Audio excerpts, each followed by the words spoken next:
4 তারিখ ভোটের যখন কাউন্টিং হচ্ছে বিকেলের দিকে 3:30 4টে নাগাদ, যখন ভোটের ফলাফল বেরিয়ে গেছে, কে হারবে কে জিতবে ঘোষণা হয়ে গেছে, তখন এখানে তথাকথিত একটা বিজয় মিছিল বেরোয় গেরুয়া আবির মেখে, এবং এখানে একটা 21 বছরের ছেলে অর্ঘ্য দাস পুরো নাম, জীবনে কোনোদিন কারো সাথে পাশে থাকেনি, কোনোদিন সিপিএমও করেনি, তৃণমূলও করেনি, কংগ্রেস বিজেপি কোনো দল করেনি, মামার বাড়িতে মানুষ ছোটবেলা থেকে, মামা মামির কাছে মানুষ, একটা বাচ্চা ছেলে 21 বছর বয়স, তাকে সহ এখানকার 4 জনকে সেই তথাকথিত বিজয় মিছিল থেকে ছুরি দিয়ে স্ট্যাপ করা হয়, ছুরি দিয়ে মারা হয়।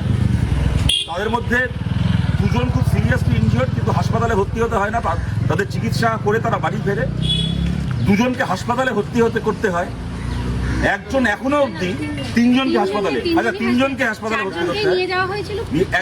একজন বাড়ি আসে, 3 জনকে হাসপাতালে ভর্তি করতে হয়।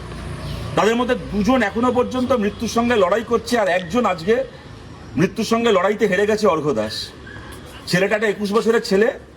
একটু আগে খবর এলো 4 তারিখ বিজয় মিছিল থেকে যাকে ছুরি মারা হয়েছিল ছেলেটা মারা গেছে।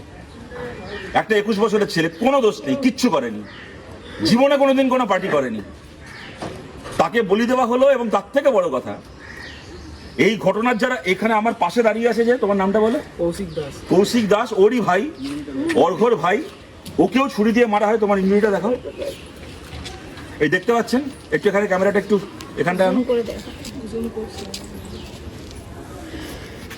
এই ঘটনার ও নিজে প্রত্যক্ষদর্শী, ওকেও যারা অর্ঘ্যকে মেরেছে, খুন করেছে, তারা ওকেও মেরেছে। ও সে নামগুলো জানে। এখানে জেপি সিং এবং তার 2 ভাই, তারা কানাইয়া সিং আর ছোটুয়া, যার নাম গোপাল সিং। হ্যাঁ, এখানে যারা দাঁড়িয়ে আছে প্রত্যেকে, এদের মধ্যে অনেকে ঘটনাটার প্রত্যক্ষদর্শী। এই দিদি ওখানে ছিলেন, এটা অর্ঘ্যর মামা, যে মারা গেছে তার মামা, এনার ভাগ্নে। সেই মুহূর্তে থানায় জানানো হয়। তারপরে থানাতে কি বলা হয়েছিল আপনাদেরকে বলুন। থানা থেকে বলা হয়েছে আমরা সব করছি, আমরা সব চেষ্টা চালিয়ে যাচ্ছি, আমরা সব দেখছি, আমরা ঠিক করবো, আপনারা শান্ত হন, আপনারা পাড়া শান্ত হন। আমরা তাদের বাড়িও, আমরা যখন অন দ্য স্পট এটা হয় তখন সিআরপিএফ এর গাড়ি ঢোকে। তার বাবা মাকে বললাম যে তাকে পাকড়া করাও, ধরলো না, উল্টে সিআরপিএফ পুলিশের গাড়ি নিয়ে তার বাবা মাকে সেফ সাইড করে তাদের বাড়িতে পৌঁছে দিল। আর ওরা 3 জন কোথায়, যারা মেরেছিল, তারা সঙ্গে সঙ্গে পালিয়ে যায়। তারা কেউ আজ অব্দি তাদের ধরতে পারেনি। এই আরেকজন হসপিটালে গেছে বলতে দাদাকে মেরে সেটা সামনে হসপিটালে গেছে, মানে